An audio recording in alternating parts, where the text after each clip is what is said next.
तेलंगाना में bird flu का हमला। ज़राए से मिली इत्तलात के मुताबिक अब्दुल्लापुर मेट मंडल रंगारेड्डी ज़िले के एक पोल्ट्री फार्म में हज़ारों मुर्गियां हलाक हो गई। हुकाम ने वायरस के फैलाव को रोकने के लिए इमरजेंसी इक़दामात शुरू कर दिए हैं और मुर्दा चिकन्स को महफूज तरीके से तल्फ़ करने का अमल जारी है। एक पोल्ट्री फार्म में बर्ड फ्लू का केस सामने आया है, जिसकी मजमूई गुंजाइश 36,000 मुर्गियाँ थी, जिनमें से हज़ारों हलाक हो चुके हैं। हुकाम ने बताया कि इस वक्त फार्म में सिर्फ 17,521 जिंदा मुर्गियाँ मौजूद है।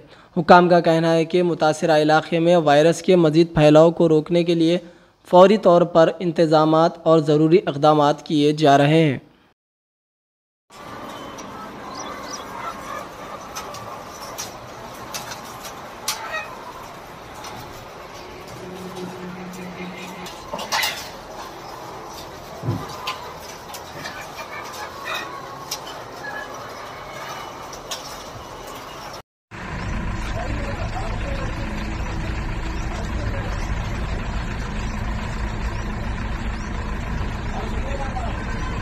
రెడీ సార్ గేట్ పెట్టించేసి అది రాగానే గేట్ పెట్టేసి సార్ వాళ్ళ గేట్ చూసాను